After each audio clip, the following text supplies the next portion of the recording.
3, 4. Come on in, the water's fine. Get sucked in by the Triptide. Hey guys, and welcome back to the Triptide podcast. We know what you were thinking after listening to episode 1. God, I hope they don't make a second one. But fuck you, we did. Yeah, so well, here we are. Today is our special Thanksgiving cast. I don't know if this will be released anywhere near Thanksgiving, but we're going to tell you, start off with 5 things we're thankful for. So how should we do this? Should we each do 5 at a time, or should we go 1 at a time back and forth? I kind of like 1 at a time, back and forth, if you want to start us off. All right. The first thing I'm thankful for is the god Dionysus. You always got to be thankful to the gods, otherwise, they'll get a bit mad at you. Zeus might smite you, so you got to give thanks. We thank you, Dionysus. He won't be very nicest. Okay. Yeah, I'm really thankful for my family this year. Way to make me look like an asshole, huh? Yeah, 2020, crazy year. Been with my family a lot. So yeah, very, very thankful for them. Did some reflecting. I'm thankful for body hair. And I've been thinking about this a lot. Imagine if we didn't come from monkeys and we didn't have body hair. We would be so cold. And I do wonder, sometimes you see women, they shave their legs and all, and they're out there in these short shorts in the cold. And I'm amazed at the fortitude you have. So you go, girls who are out there in the cold with no clothes on. I don't know how you do it. I would just be uncomfortable. But, it makes me think what the human body is capable of. You would stand some serious weather. Them armpits must be rock solid. All right. Yeah, I'm also thankful for my friends. Wow. That's fantastic. Yeah, friends and my girlfriend, of course. My friends have actually gotten pretty close over quarantine. Not just like home friends, but college friends as well. A lot of people have been helping me out this semester, so you know who you are. Thank you so much. You da bomb. I went with legal alcohol for my next one. I recently turned 21. It is the greatest feeling to get carded. Thank you. Thank you. To sit down in Delaware, for those of you who don't know, you can't sit at a bar even if you're not 21. It's like a special access zone for the adults and VIP. cool kids. Yeah. So it's really cool to sit there and for them to be like, why is this 18-year-old at my bar? Because I don't look nearly my age, but it is a nice feeling to get carded. So I'm thankful for that, and I hope to do it at least a few more times before I get the gray hairs. I'm thankful for illegal alcohol. You've been there when I've needed you the most. Alrighty, we're going to pass that one on to our lawyer. Real quick, that was a joke. I'm also thankful for photosynthesis. I've been doing a lot of research recently on photosynthesis. There's a lot of quantum physics that go into it, and we're still trying to figure it out. Our solar panels are only 20% efficient. Leaves are 100% efficient at changing thermal energy into glucose. So I'm doing a lot of research about photosynthesis, and I just wanted to give it a quick shout out. Why don't we just make our solar panels out of leaves? Bill, I've solved the crisis. But yeah, I was thankful for pie next. Not the food, but the number. It's just really satisfying. It goes on forever. It really gets you thinking about math and the universe. And when you're young, there's not a lot of things that infinity means, and pie's just kind of like, nope, it's out there, and no matter what you do, you won't reach the end. And I like that concept a lot. So that was my number 4. My number 4 is gingers. Just kidding. All right. So my number 5 is aerobic respiration. Now, anaerobic respiration just doesn't cut it for me. I think it's not as satisfying as taking just a nice deep breath and whatever the body's doing during that period. But aerobic respiration just feels real nice. So I'm glad we have that. When you don't have anything else, you've always got aerobic respiration. And my number 5 is ichthyostega. this guy, he had the balls to leave the ocean and was like, I'm just gonna mess around on land, and because of this mofo, I'm alive. So I really appreciate you, Ichthyostega. Alrighty. So I hope you guys all have a wonderful Thanksgiving and bring up the most uncomfortable political topic you can think of when your grandparents show up. Yes. Alrighty. So And play Monopoly afterwards. Monopoly for more family that bonding. really unites the family. I don't think it's ever split anyone apart. But I have this idea I was thinking about. Dress for the job you want. That phrase confused me recently because I think about it and you'll see people, it's like, all right, I'm going to my crappy 9 to 5. I'm not getting paid much. I'm going to dress up real nice because I know I can be somewhere better. And that kind of always confused me because the job I want doesn't require me to dress up nice, you know? I think if you have to dress up to go to your job, it's not that great a job. Do you think, most of the billionaires in the world have to, put on a full suit? Like Elon Musk of the world, to go sell their flamethrowers online. Mm-hmm. I feel like he's probably lounging in something comfortable. So I want to dress like I can just sell you guys flamethrowers and Teslas all day and not in a suit. So it's interesting because for me, dress for the job you want would imply dressing down. Well, this is a biased opinion because there are definitely people out there who enjoy dressing up. I know you and I aren't those people, but there definitely are people who dressing up just makes them feel more confident, makes them feel, I guess, more empowered, but that kind of goes into confidence. So I think dressing for the job you want just kind of boosts your confidence into going into that interview for whatever that job is. So I think that's more so what it's trying to get at. But I think it's meant to put you in the mindset of, I have a goal in mind, and so what do I have to do in order to get to that goal? And I'm a strong believer in fake it till you make it. And so if I'm trying to be the CEO of JP Morgan, that dude's wearing a suit every day, no doubt. Like that, just any Wall Street mofo. So if that's the job I want and I have to fake it till I make it, I'm going to pretend that I'm on Wall Street. I'm going to wear a suit. I'm going to learn all this stuff to try and make it there one day. Your goal is whatever the fuck your goal is. My goal is to make that money without the suit. It's a pretty That is my abstract, goal yeah. too, honestly. But in not wearing the suit, you have to find other ways to stay focused and goal oriented. Mm-hmm. And I think that's kind of more the basis of what that saying is trying to get at. I guess, yeah, that does make sense. On the concept of feeling that powerful and good, I was thinking about peeing sitting down. Mm-hmm. Now, this is something that women are very familiar with, of course, but I feel like there's almost a stigma that you're supposed to pee standing up as a guy sometimes. And I don't know, it's not as comfortable. Sometimes you get home, you just want to sit down on the bowl, and you want to sit there for a sec. And I don't know, I feel like you're told you're not supposed to as a guy at times. And I don't like that. I want to make a stand for my fellow homies out there who sometimes just want to take a seat.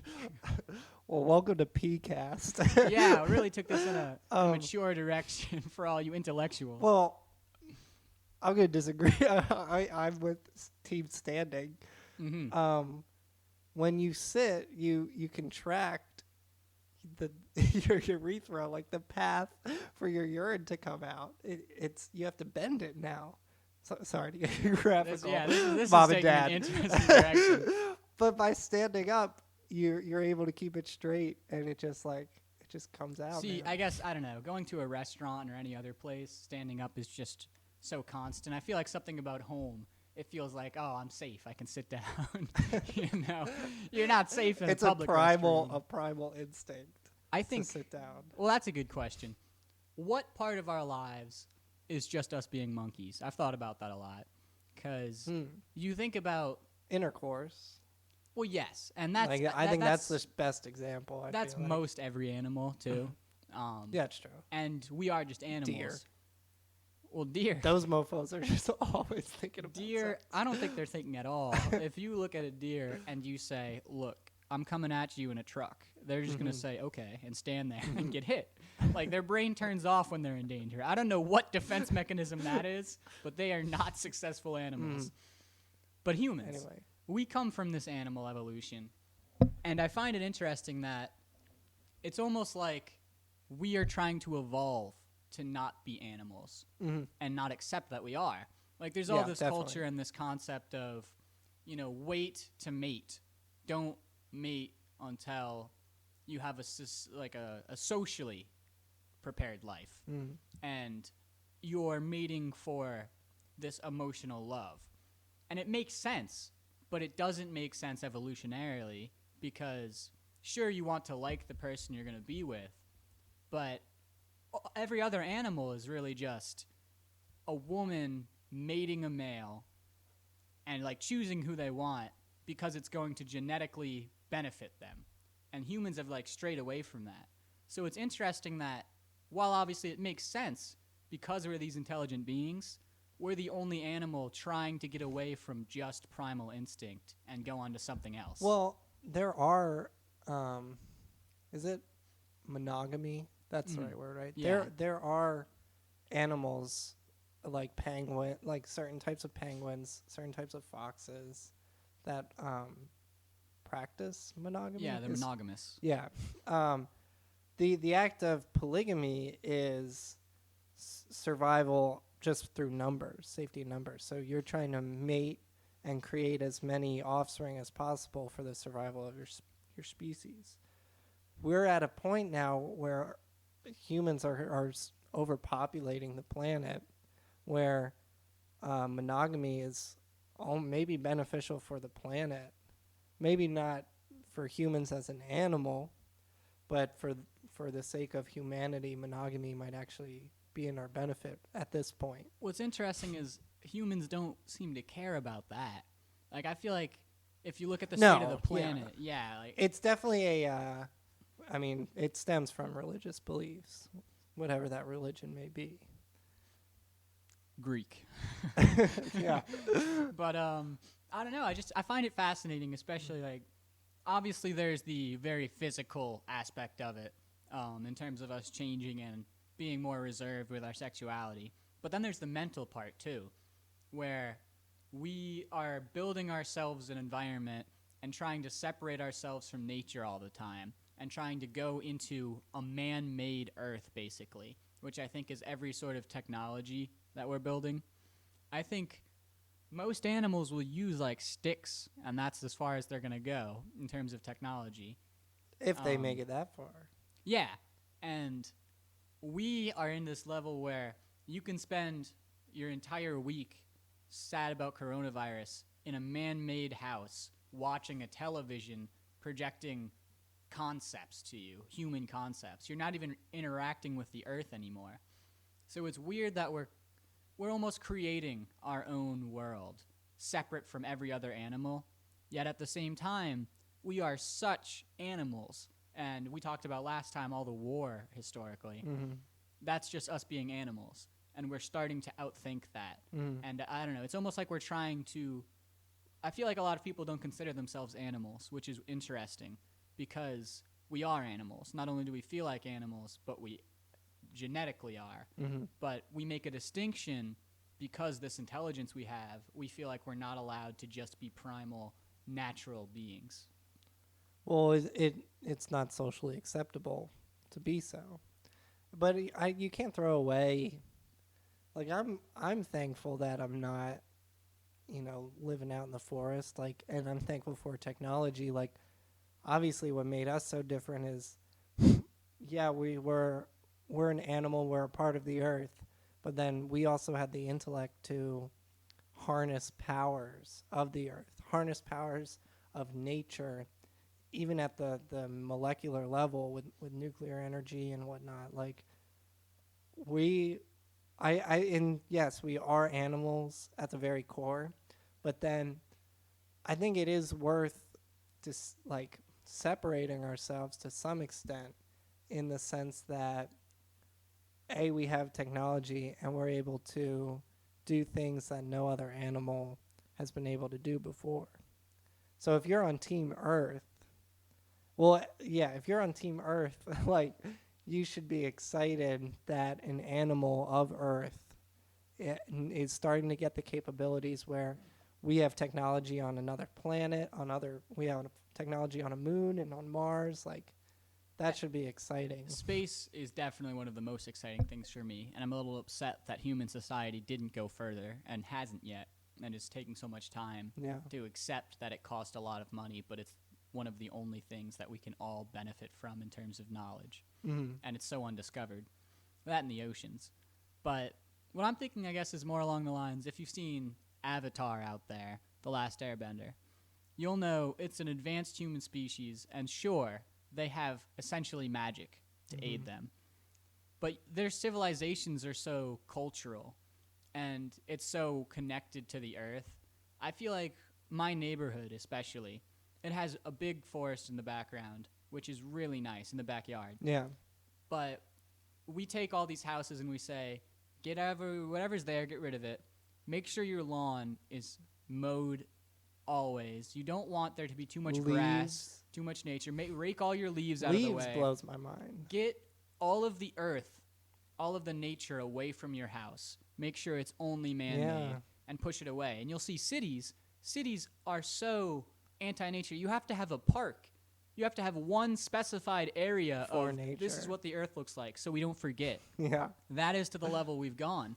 And it's like these other depicted cultures, it makes a lot of sense where, sure, we're evolving and we're using the earth to make ourselves safer and more efficient and happier, but we could definitely do that without worrying so much about constantly pushing the earth out of our space. Yeah. We could coexist with it. Yeah, I feel like as much as I'd like that to be true, I think we have reached a point of no return to that. Like, there's no way you're going to deconstruct New York City and plant trees instead of a skyscraper. Like, that, at this point, it's just not going to happen. This is interesting. I was somewhat thinking about this. I drove past New York City last Friday, and at nighttime, which is so beautiful, first of all. Just all the lights and, like, wow, this is like New York City at nighttime. It's just really cool. But it was super interesting. I started picturing, like, what did that area of the United States look like in, like, the 1400s? Like, when it's just Native Americans and everything. Like, man, picturing New York City with no skyscrapers, all trees, and, like, some beaver running around. Like, that must have been it was just really interesting to think about. And I started thinking. And here's the sad thing, too. Native Americans, we can't say what they would have done if they had killed all of the settlers and taken over North America. And, like, basically the United States was theirs, largely. And that's how history played out. But it seems so possible they would have a New York, and it would still have all the trees. Their New York may not even, it may have skyscrapers, but they're built in a way that's connected to nature, and we have gone the opposite direction. We decided we can't have nature, and we'll make more space for us, whereas they were so based in, even if we got to a point of skyscrapers, it'd be because they're built in the trees. And that would be crazy. Exactly. It'd be like the best treehouse in the world, basically, would be New York. Wow, if that respect for nature had been in the formation of what's now the United States, like, that is something really interesting to think about. That would be a really cool movie or a book even of what that United States would look like. That'd be really cool. Speaking of movies, I had this idea. I just always thought it'd be interesting to have. You know, there's in a lot of action movies, and they're trying to hack in. So you have your two men on the inside, your one guy who's dressed as a security guard, making sure everything goes right, your typical heist. You have your hacker. So while they're in there, it's usually like, uh-oh, we've been spotted. John, you got to get us out of here. And the hacker's like, all right. All right, I'm into the government. All right, shut down all the security. Yeah. In like 5 seconds. Seeing you code especially, and just my knowledge of coding, I thought it would be almost comical to have a scene where the two guys on the inside just have to live at that job for like 3 days while the hacker tries to actually hack back in because of the sheer work and effort coding takes.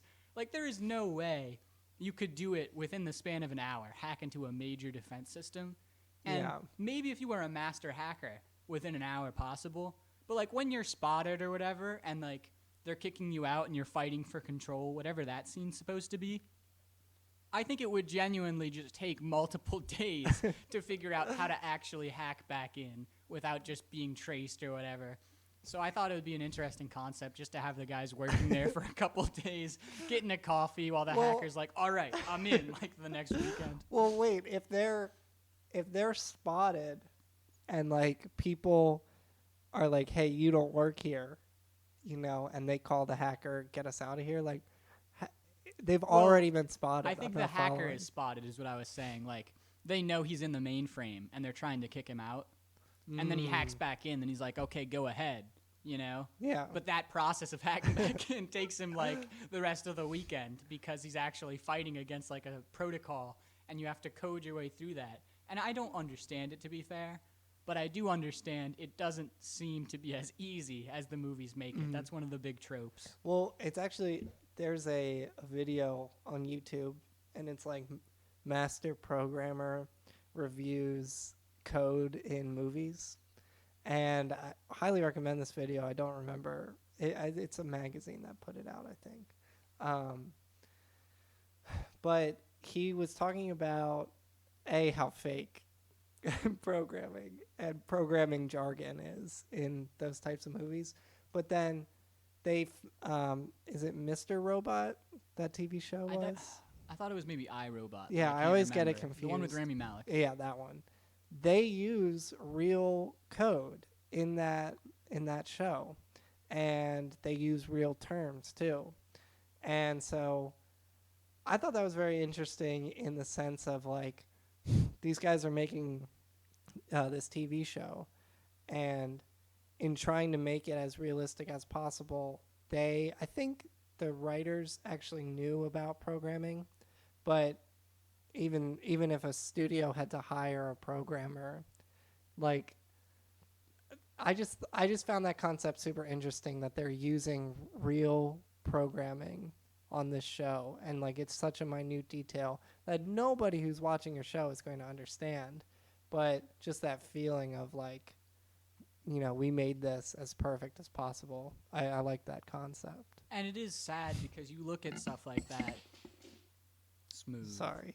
And you think about how much time is spent in movies on things that are minute. And a lot of the times it'll be like, all right, we work for Schmizni, you know, I don't want to get copyright claim, but we have 3 weeks to make this animated movie. So we're going to take all of these scenes we have, and it's not 3 weeks, but like 3 weeks to finish, say.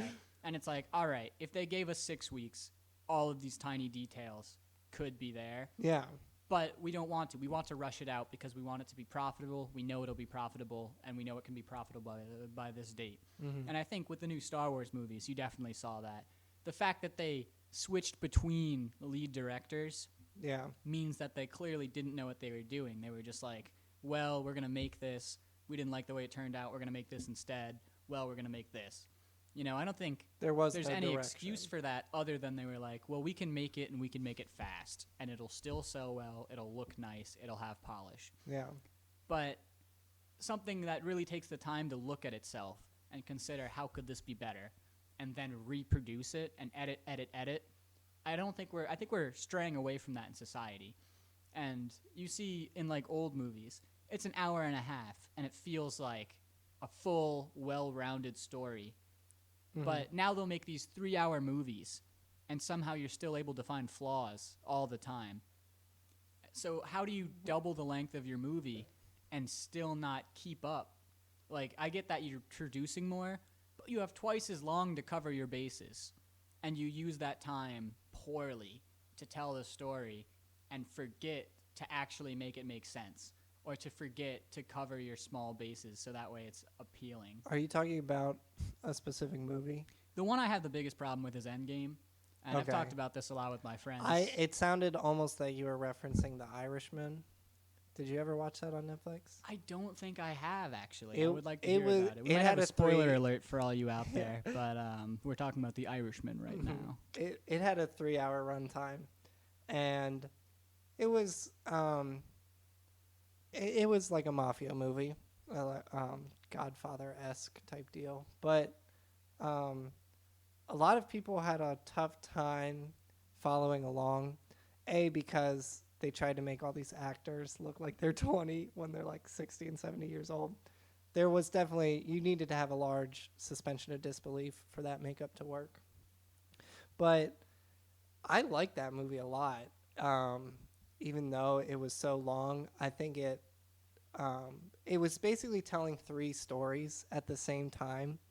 And I found that concept very interesting. And then how it's going through his life, basically. And I won't give too many spoilers because I do recommend the movie. But basically, like, imagine like 3 bars. And then one timeline ends, but by it ending, it actually merges into the second timeline. Kind of And like then the second merges into the third. What's that Tarantino movie? Pulp Fiction, kind of Pulp Fiction-esque. Yes. A little more straightforward than Pulp Fiction, because Pulp Fiction like everywhere. The Irishman is very linear with like a few, present day past kind of jumps. But yeah, the reason I brought that up is because you were talking about you have this 3-hour runtime, but you're not able to make a successful movie. I do think the Irishman is not perfect by any means, but I still thought it was a reasonably good movie for its runtime. Yeah, I would like to see it. Endgame especially. It's something that... Well, I am not. I still have not seen Endgame. It's hard to talk about Endgame because the problems I have with it pretty much spoil the movie. Yeah. So I'll boil it down to, they took 3 hours to make a movie they didn't even watch. And people are going to disagree. And it has this amazing polish. It has these great jokes. It has a fun story. The You like visual watching it. effects Mhm. is mind blowing. But it's clear that they didn't watch it and say this has to be good. They watched it and said this'll sell. This'll be fun.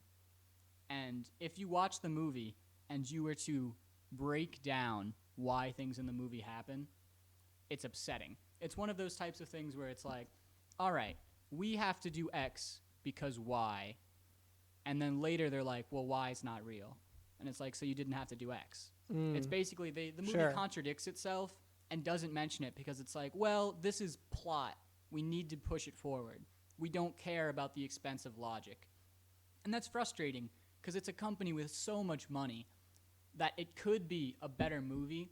They're not trying to make a conceptually good movie. They're trying to make a visually, aesthetically, and even like emotionally good movie. And there's something to be said for that. Do you think emotionally it checks off? I think it has its tropes. Like they have one scene everyone talks about where they specifically have all of the women fight together, which is basically them just being tone deaf. No one wants to see all the women fight together. They want to see the women fight and do awesome things, and the men fight and do awesome things at a balanced portion. Exactly. They don't want it to be like, oh, the women are so good that when 5 of them group up and they do something cool, they do it together, and like the men are off there like not doing that. It's like, that doesn't mean anything. This is a big discussion in film right now. Like, you should have awesome movies where the leads happen to be women, not awesome movies and we made sure the lead was a woman. Exactly. There's a big difference there. Supergirl is the biggest offender. I haven't seen it much, but I I don't know know there are this. several comments about like, oh, well, you're a woman. And if you're going to make a series that's worse Superman as a woman and make it about her being a woman, like, you clearly have no idea what you're doing. You've already put her at a disadvantage. Exactly. So It don't feels like. emphasize that she's a woman. Emphasize that she's cool and Yeah. make her interesting. And do this with unique characters. Just be like, all right, the more you tell me a character's a woman, the less I like them. Because you're implying somebody like even Wonder Woman. I hate that. I haven't seen it, but I heard there was a degree of feminism in that. And it's upsetting because if you look at Wonder Woman, she is badass, right? Yeah. And she's not badass because she's a woman. It's because she is a super powerful Amazon badass. Yeah. And the fact that she's a woman is good because it represents women can be this way and are this way. But, and I haven't seen it, so I don't know if it's an I offender haven't seen or this one either. if it's not. But if they focused on the movie, if they said, look how good this woman is, then it's killing the point because it's not, you're supposed to say, look how good this person is. Yeah. It's a woman. And obviously it's a small difference, but when you're filming a movie, the audience can tell. If you're forcing woman down their throat, they're going to think, oh, wow, she's so strong and cool for being a girl, not for being a superhero. You don't talk about how Batman is amazing because he did it all while being a man. Yeah. So you don't talk about why Wonder Woman's amazing because she did it all while being a woman. While there are social things you have to overcome, and I think there's something to be said in the same way when you're doing a feature film on somebody who does something like an African-American success story in history. Obviously, there's a level of prejudice and being put down you have to overcome, which makes their story more amazing. Mm-hmm. But still, you focus on what they did and why it's amazing, you know? Yeah. And not that, oh, wow, somebody who's different than a straight white male could be a superhero. That's not what's amazing. What's amazing is that they're a superhero. In the same way it's amazing that Iron Man is a superhero. Yeah. And I think if we depict that better, we'll have a better solution to our equality in film problem. Mm-hmm. Whereas now we're trying to depict, we're going to make film equal for the sake of it being equal. And I think that's almost fighting against their own cause. Do you have any good examples of this type of scenario? Good examples. I think it's hard because I like the Green Book. I did like the Green Book. I heard it was not that accurate though. I can't speak about the accuracy because I honestly had never heard about this story before seeing the movie. I just thought it was a really good movie, and I thought the relationship depicted between the African American pianist and like this white mafioso he's not mafia but almost from New York. I liked that dynamic. It was definitely one.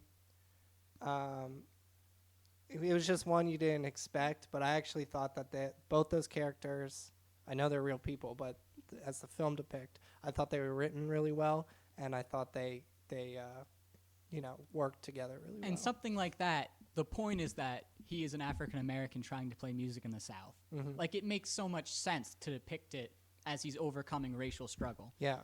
Versus being modern as movies. amazing as he was. And we're not supposed to throw away current day racism in our modern movies or sexism because they both exist. But that shouldn't be what makes somebody a superhero, being a woman, when they actually have super strength and superpowers. It's like, look, as much as it is amazing to be who you are in America, and being a woman or an African American means you have to overcome more, if you have super strength, I do not care. I care that you have super strength. Yeah. And I think that's the more animated version of it. Whereas the real tellings, I think, do more justice, because something where the focus is on overcoming social struggles, it makes sense because they're not this magical superhero who's doing all these things, and we're focusing on their social life. Mm-hmm. We're focusing on the social injustices people overcame when that was a big issue, when it wasn't like, I can still fly, so who cares? Okay. And I think one thing is, it's not exactly a good depiction, probably, but Disney, Disney's not historically, it didn't show a lot of African-American characters in their films in the olden days. Mm. And Tiana being the first black princess was very influential, and they've started making strides. Now Moana, she's Hawaiian, but Mhm. still not a white princess. Exactly. Is my point. And what I remember is I love Greek mythology, and I loved the movie Hercules. It's probably not even that accurate. I know a lot of the stories aren't that accurate, but it takes characters, and it's like, oh, this is a fun telling of Greek mythology. And the muses are these black women who sing, Mm-hmm. and they sing this really fun song. Yeah. They always sing these awesome songs, Yeah. and you just get hype and you The love music it. in that movie slaps. Mm-hmm. And I think as a kid, it was good because I watched a lot of animation. It was good to see these black people who made me happy, because we are at a time where the Cosby Show is something that exists and all, but we're still coming from an era where most of the cartoons from the period Hercules is from are only going to be white people. So I think being exposed to like, yeah. oh, here's black people and they're awesome as a kid is important because you get that with white people all of the time, like thrown at you. You get it with, you know, the stories, every Disney movie, Snow White, Little Mermaid, like every classic Disney movie is basically that. So I think it is important to properly represent them, but it wasn't like, oh, the muses are black. That wasn't mentioned. Yeah, it was just like they're good characters. Good music. And they make good music. Yeah. And it was like, that is awesome. Yeah. And speaking about Greek, I did want to mention, I just read the Iliad and the Odyssey for all you book club fans out there. Next week we'll do the Bible. But you got 1 week. But the way they write stories fascinates me. It is my favorite thing. Like, I am hooked. They tell a story. So even the Odyssey, which I think was more interesting for sure, you know what happens to Odysseus, and you know what happens to other people in the story. They tell you at points in the book itself, but the Greeks back in the day often knew because they know the story, and it was spoken. But it'll be like, all right, Odysseus is going to have to fight these guys. John Schmann called him out, but unlucky for him, he'd be the first to die later. Like, you just know that's going to happen. It tells you straight up that Odysseus is going to kill him, and like a few chapters later, it happens. So I don't like spoilers personally, but I love the Greek telling because it spoils itself. It says we don't rely on these twists and these turns of fate. The story is interesting, and what's amazing is that it's happening, and we're telling it to you because it's amazing, and you're going to watch it. You're going to say, well, read it, but you're going to know what's happening and still read through it and see how it happens. Yeah. And that is amazing. And also, once it's over, once the story ends, there's unleft business. There's unfinished business. It says Odysseus does like 90% of his journey, and then he still has something to do, and the book ends. For the sake of course he's not done. He's a Greek hero. This is telling one part of his journey, and he talks about his past journeys, talks about future journeys he'll have, does something awesome, and the book ends. And the Iliad doesn't end with the end of the Trojan War. They talk about these awesome stories in Greek, but they don't end at the end. They end at the end of an event within a bigger event, which really makes it seem like your characters are living in motion. You know? You'll see a character who, especially in like rom-coms are the best example. They get happy, they marry, the end.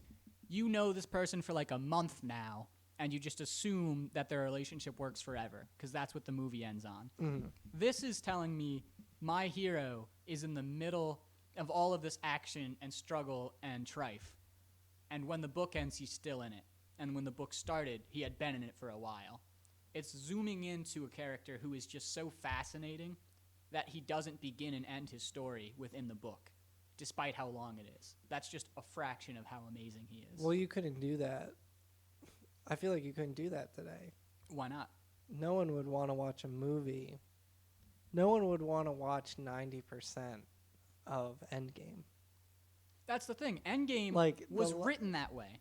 They have prequels as half of the movies before, or they have previews as half of the movies before Endgame. They're all leading up to it. It's the literal Endgame. Yeah. They're tying it all together and ending it. This is a universe that you watched and you feel like you've seen from start to finish, even though there's stuff going on in the background. All of the major events are happening on screen. This is like almost like a TV show, if you've ever seen Superhero Squad. It was basically a childish cartoon, kind of like the Avengers. But it's the idea that these superheroes are always fighting these world-ending things, and you're just tuning in for one example of that. And when the episode ends, you don't feel a sense of finality because there's stuff going on and stuff that's going to happen next week and stuff that happened last week. You feel a sense of finality within the episode. Yeah, So but doesn't Endgame supposedly reach that finality? Yeah, but it reaches that finality in like, here's the biggest thing they're dealing with. Here's everything coming together. This is what makes them important, what you're watching right now. Whereas something like Greek storytelling or even the cartoons, it'll be they're always doing stuff equally important, and we're just going to watch it for a bit. And I think that storytelling is great because it has a continuation to it. It's saying it's interesting. It's not that they're interesting for this movie, and now that the movie's over, what do they do next? You know? Okay. And it's also, I get they're not trying to really take the same cast and go on, and do more like huge universe Well, you don't connected know that things. yet. Well, yeah, but it's that they took it and they were like, this is important because it's the ending. And something like the Odyssey amazed me because there's nothing wrong with ending your story. I think it's very satisfying and it makes sense. But the Odyssey gave us, this is not the ending or the beginning. This is one really long episode. And that was awesome to me because it's like you're basically watching a movie that's told as an episode. It's told as I have a bunch of things I have to deal with, and once I get through the main arc of my story, I still have more to do in the bigger arc. There's a bigger arc that is my life and trying to get home without anything else to do so I can die a happy life or die in combat. Basically, you want to die in combat or die at home surrounded by those you love. Mm-hmm. Those are the good outcomes. Those are the good endings. So he's constantly trying to get back home so he can die happy. Even when he does, he can't stay Yeah. because he has a prophet, basically, who says, like, you're going to have to do something else. Sure. You don't see that part. You don't see him leave. He gets home, he defends his home, and he has this happy ending. And you just know that he has more to go through. It doesn't go into it. It says, you watch something end, but it's not the end of this character's story. They're constantly doing something amazing. Do you define it as a cliffhanger? No, that's the thing. So what Because- if you were to put a label on this type of ending, for lack of a better term? What would you call it? I would call it almost like a sub-ending. It's that you're getting the story, you're finishing it off, but you know that there's another episode you're not seeing. It's like if even in Inception, how they keep the top spinning, you know? The idea is that there's more dreams they're in and they have to leave. But that in itself is one contained story. Greek myth is an entire world of religion and culture, and it's always going on with multiple heroes. So looking at Odysseus, it's like, we're going to tell you about a bunch of reasons why this hero is awesome. And he's going to keep being awesome later. He'll keep being awesome in the past. There's stuff you don't know about him still. But this is just a bunch of his story and why you should care about him. Did you ever read the story of the hero who found solid water? You know, I think I did. And that reminds me of our first commercial break, which is coming up right now for all you ladies and gents at home. Are you tired of your bland old liquid water? I can't grab it. Well, welcome to this revolutionary new state of matter. Solid. Solid. Solid water. Our top-tier scientists have worked days and nights to innovate water into a solid form. You'll never spill again. Just ask the satisfied customer. After my wife left me, all I had was my boring old liquid water. After discovering solid water, I completely turned my life around, and I also quit smoking. Posers will call our product ice, but that's just horsecock. I was tired of not being able to stack my water in my pantry, but thanks to solid water... It's eco-friendly. Just add water. Use our coupon code, not ice, 3.141592653589793238466, and you'll get laid. So anyway, got this rash on my neck. Did you get the ointment? Did you? I was gonna, but Kmart was out, and I don't even know what Kmart sells. Yeah, I told that's... Steven to go get it. Yeah, But Steven, make sure you cut this out. yeah, we're about to start in 5, Steven. Yeah. Yeah, I'm ready, guys. 4. Wait, guys, do you want anything else from Kmart before I leave? Look, can you just leave, man? Okay, I'm sorry. 3, 2. Hey, welcome Hey, back, everybody. wow. So I hope you love that lovely ad. Something I wanted to talk about is gravity. Now that we're back, and weight. Gravity. John Mayer is does working really kill that song. against I can't even me. joke on you. That is a good song. We had a song break in the last episode. We should have a song break in every episode now. So we did Georgia, Gravity. They all have to start with G's, apparently. Yeah. You know, Geyer Work by Katy Perry. But I think that'll be a song of the week, by the way. I'll put a link down in the description on YouTube. But for all you Spotify listeners, Gravity by John Mayer. Go check it out if you haven't, or if you have, beautiful song. But yeah. So Gravity. It's more of weight, too. Okay. There's this idea, how much does an astronaut weigh in space? And you think about weight. I step on a scale, it tells me my weight. It is a force you exert, but we commonly think of it more similar to mass, you know? And Neil deGrasse Tyson I watched a video by him recently, which got me thinking about this. It was a really good video. Check his YouTube out. But you think of your consistent weight, but if you go to the top of a mountain, your weight is measurably less. And because if you go to the top of a mountain, your weight is less. I believe so. But your potential... You're farther from the force of gravity that's pulling you in, so you're exerting less force. I forget the equation. Okay, I'll take your word for it, but I I'm don't know if pretty sure that's right. if you're on top of a mountain, your weight is measurably less. It could be measurably more, but I'm pretty sure it's measurably less because you're farther from the source of gravity. And think about it. If you're on the moon, you weigh less because you have a lesser source of gravity. So if you're farther from Earth, you'd weigh less. Well, your weight is always in reference to something. It's always in weight to the force you're exerting. And that's the thing. We forget this a lot. So you'll look at like a blue whale, and you can find the weight of it online.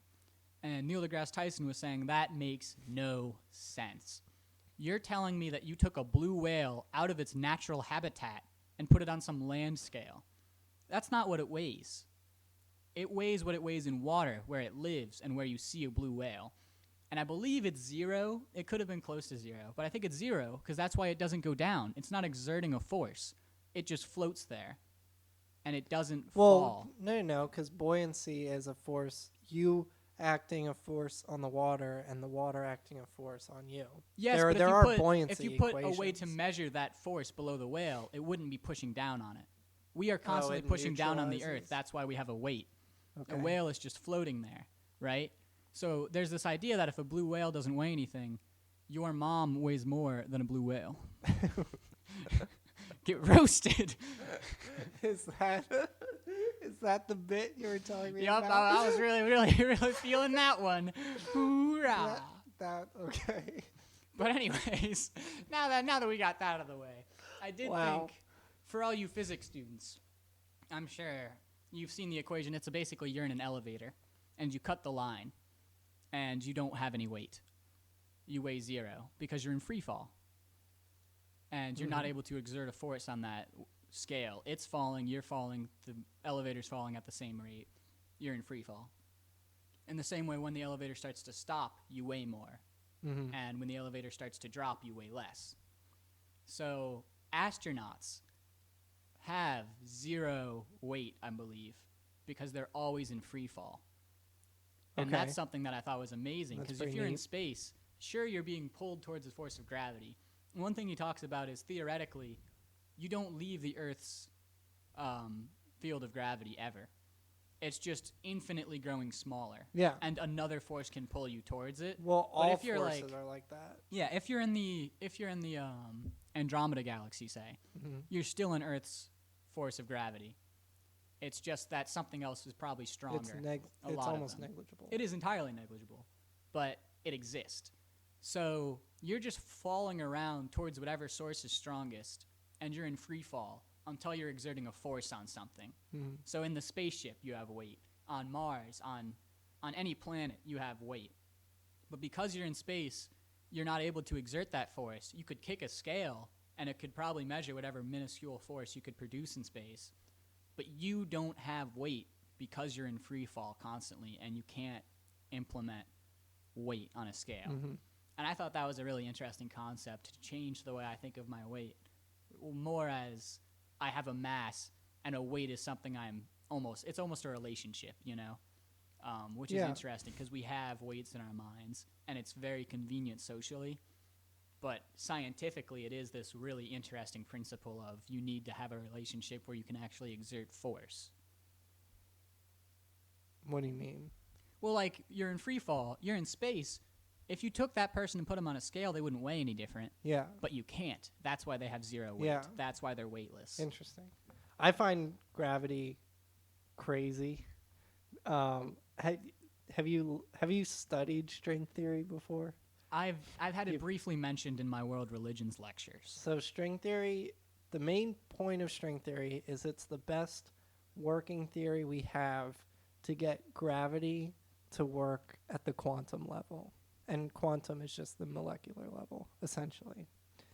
And what's really fascinating about string theory is that in order for string theory to work, in order to get gravity to work at the quantum level, gravity has to be 10 dimensions, See, which is mind-blowing. And so we have 4 dimensions if you count time as the 4th dimension. So we're basically trying to figure out what these other 6, if there are even other 6 dimensions that could get string theory to work. And so I thought that was super, super fascinating. And I had never seen space-time drawn out before. So basically it's just like an XY plane, right? And your x-axis is all 3 dimensions. And then your y-axis is time. And that is 3D space. So that's where the term space-time comes from. And so what was really interesting, and I'm not smart enough to tell you why this is, but in space-time, the shortest distance between 2 points is not a straight line. It's actually, some crazy oscillation, and that's the shortest point. I've been studying quantum physics and just gravity in general, and it's been blowing my mind. It's been a trip for sure. what's interesting is it's so confusing to me that time is so mathematical and it's so much of math when it also feels entirely human and fake. It feels like it doesn't exist. Yeah. Like I could be like, well, this is over there now. And that's all it is. It's That's moved all. through It's space-time. a description of change, and we call it time, and we measure it because it's convenient for us.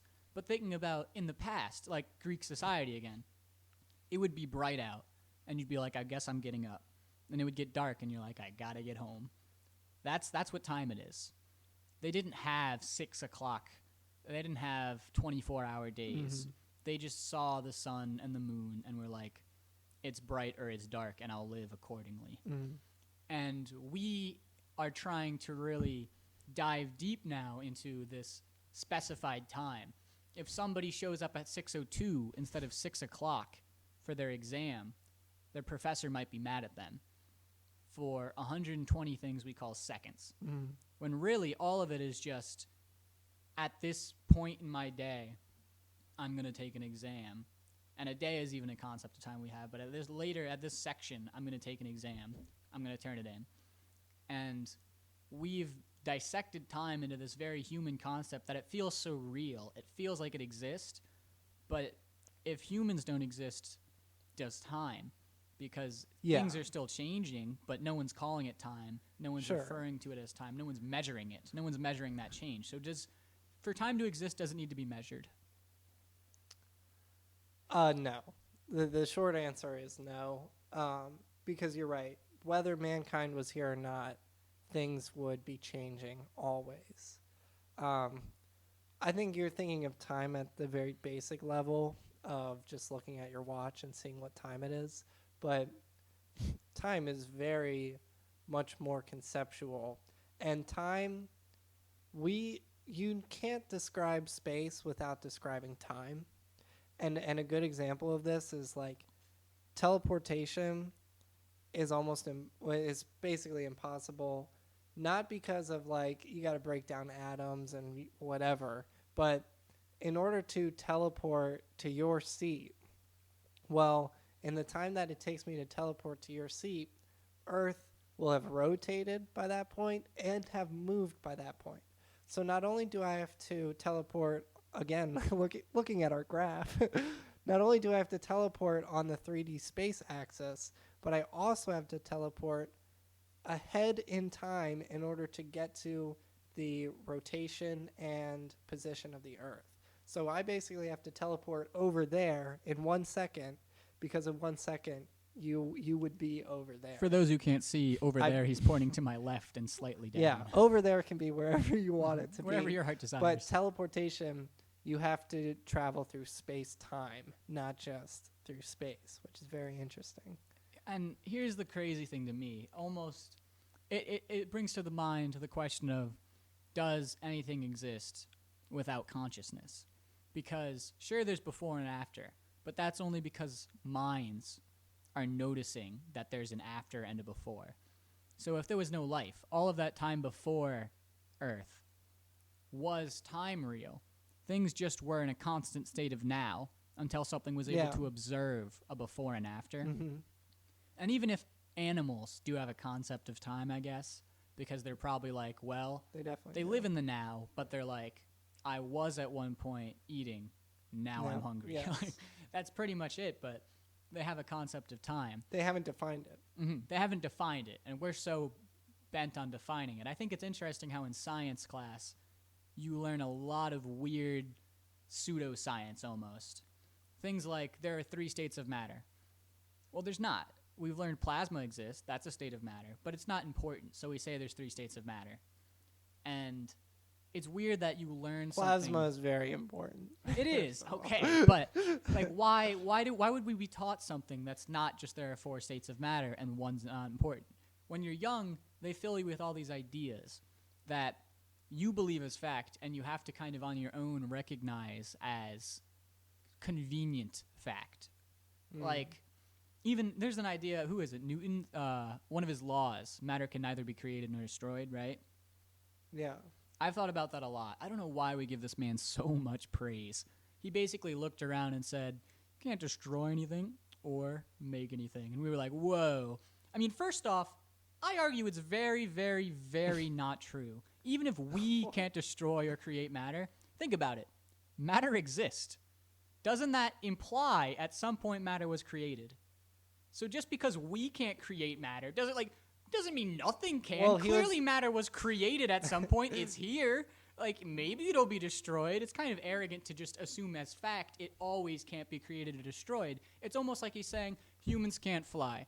It's like, well, duh, we can't be involved in it yet. Like, who even knows if that'll change? It's weird that we consider it a law when we know at some point that law was broken by something. All you need to add is, at this point in time, matter cannot be created or destroyed. But that's only thinking humanly still. We're applying our human abilities to all of science and concept. Nobody knows, regardless of your religion, you acknowledge the universe exists. Most likely. Most of you.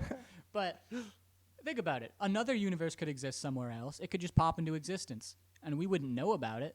So I feel like it's odd that we're taught matter can't be created when it could always be created. And you could see a box appear right in front of you, just out of nowhere, for the same reason that the universe appeared. It's possible. So it's weird to think in such an easy-to-comprehend specific term, we're like, well, matter can't be created or destroyed, because it's convenient to believe that. Not because we have evidence of that. Just because we know it helps us describe that heat is created when you create friction, and sometimes your energy is transferred. Yeah, in all human aspects. You're confusing matter and energy, because I feel like energy has always been and always will be. But that's you can't factually prove that, though. You can't prove that before the Big Bang all of that energy was there, waiting to bang. Well, I personally don't know, but I mean, if you do follow the Big Bang theory, like, yeah, all this energy was compacted in this very dense whatever, and then all that energy got released into space-time. The thing. It was compacted, but where did it come from? Even if the idea is that the energy, it was at some point created, or it's always been here, and the universe is made up of all the energy it'll always be made up of. Mm-hmm. But it feels narrow-minded to assume that there can't be. It's impossible for there to be other universes being created. And it is a question of whether or not the universe is sentient or not sentient, I think, is a big debate onto this, where it's what constitutes creation. Is it just that it's always existed, or is something creating it? Is the universe even manifesting itself? But to me, it's hard to assume that not only did the universe exist forever, but everything that's ever existed forever. And that even if it was transferred, it wasn't at some point destroyed and recreated. It just seems very possible, looking at the fact that we know absolutely nothing about why the Big Bang happened. And the way we expect it to end and we expect the universe to start is boiled down to magic. You know, people have religious beliefs about it, and they have creationism, but you look at science, and that is just saying magic happened, and that's why we have the universe. There's no good answer from anybody. No. All of it is just something that you can believe is the best possible answer. So it's weird to say matter can't be created, yet matter at some point might have been created, you know? Yeah. I mean, that's life's greatest question. I mean, we can sit here for hours and talk about the Big Bang and what we think happened. Yeah, I think science is magic, and that's okay. Like, I'm perfectly fine with not knowing answers. It would be cool to know the answer, but it also doesn't change the way I think or affect my daily life. I think science is magic would probably be a topic for another podcast, because I've also been learning about quantum tunneling, and like, this shit's crazy. Quantum tunneling. Yeah. I don't know what that means at all. I'm going to be honest with you. It is so cool. It is so fascinating. It's the idea that, in a very, very dumbed down way, so a roller coaster, the starting point has to be the highest point because the energy will never get back to that point. Quantum tunneling is this idea that for that roller coaster, the probability that it can go back to the starting point is not zero, where in classical physics it is zero. But is this like a theory that exists because it's true, or is It is true. So it's not a theoretical? No, quantum tunneling definitely does it's happen. feasible. Yeah, absolutely. Interesting. And we use it a lot in making like semiconductors and in the nanofabrication industry. They use quantum tunneling all the time. Quantum tunneling also is why the sun creates energy, because it's two hydrogen atoms which are positive, and they're trying to create helium, right? And so, but they're two positively charged protons. So shouldn't they repel? But somehow they're combining, and and nuclear fission happens, and that, that's how all this energy is coming out of the sun. So that concept right there proves that there is something happening, and it's quantum tunneling. The electrons are making it happen, that they're going to fuse together and not always repel. They're not always going to repel. There is a probability that they'll fuse. There is a probability that they'll overcome that energy barrier of repulsion, in this case, to perform nuclear fission. Quantum tunneling, look it up. Spend hours in this field. It is so fascinating. Sean's dropping a book this weekend on quantum tunneling. But I think that brings us to a good astronomy question. Why is Pluto not a planet, and do you believe that should be the case, or do you think we should bring it back? I think labeling planets is somewhat foolish. And to be fair, there are moons. Isn't Titan or Titus around Jupiter? It's something like that. That moon is bigger than Pluto, but we don't consider that a planet. So I don't think it matters whether Pluto is a planet or not. I think it is still a body of mass worth studying and worth talking about and observing. I mean, yeah, I guess if you're trying... what is Pluto's current label? It's a dwarf. A dwarf? And I don't think it's a dwarf planet. Is it? Because if it's... I just know it's a dwarf, a celestial dwarf maybe or something. Hmm. Maybe it is called a dwarf planet, but I just know it's small, so it's a, quote, dwarf and not a planet. I think that current label is fair for Pluto. What do you think? I think I'm going to look up what Pluto is labeled as. Steven, can we Can we get a fact check, Stephen?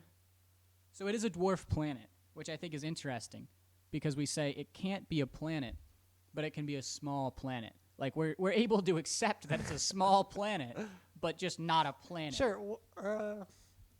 I guess it's just a subcategory of planets. Yeah, but we're not allowed to put it in our acronyms anymore. You know, like what's that about? Well, no, if there's no Pluto police that's gonna break into your house. You don't know that.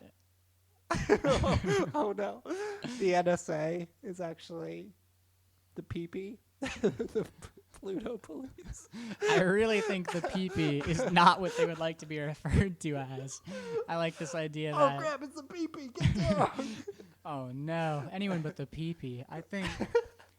Especially, like, you know, they're listening to this at home, like, are you mocking us? Yeah. We defend the honor of the dwarf planet Oh Pluto. shit! The lights just went out. For all of you you're not able to see this at home, we are being detained. We will not be able to produce any more This is the last episodes. episode of Triptide. We are taking down. We got content striked by the PP. Yeah, the PP really came in. We are at an hour and 5 minutes. All right, so one thing I want to tell all you cats at home is if you want to start investing and buying stocks, well, let me tell you, there's an app called Robinhood. I don't know if it's good, but I know it's what I use. And I know I have a link. What a terrible app. Look, I'm not being paid by Robinhood. I'm going to tell you real. I'm not going to say it's amazing. Okay. But if you get it, you link your bank to it, and you start investing through Robinhood, not only do you get a free stock, but I do. So if you use my link down in the YouTube description below to set up your Robinhood account, we can both get a free stock. Now, doesn't that sound swanky? I want to go to Sean, something Sean likes, I believe. Yeah, well, I don't have stocks because I'm not a loser. But Something Sean likes has been revoked from the podcast. This episode is canceled. My Sean recommendation of the week for all of you who have Hulu out there, the Animaniacs have recently come out with a reboot. And I know most of you youngins out there probably won't know about the Animaniacs, but it was a cartoon in the 90s. It's from Warner Studios. Very funny stuff. I highly recommend the 90s episodes as well, but the new reboots are equally as awesome. They have the same humor. They have the same voice actors, which was super important because the three main characters, their voices are so iconic. There's also Pinky and the Brain is back too. Love that show as well. I've never That's always seen great. Pinky and the Brain, so Oh I'll my have to give gosh. it a look. Highly recommend the new Animaniacs reboot on Hulu. So all of you down there in the YouTube, subscribe, and Spotify, tune in next week. We have a comment challenge for all you crazy cats. Sean, would you like to hit him with it? What was the comment challenge? I did forget as well. Oh, I think we're just doing something basic. This week was topics you'd like to hear us discuss on the podcast. We'll pull up your comments live next time and go over them. So anything you want to hear us talk Hit about. us with any of life's burning questions. Any questions you have, anything you're struggling with, we will give you a solid answer. We know everything. We are the universe. Thank you for tuning in to episode 2 of Triptide. Goodbye.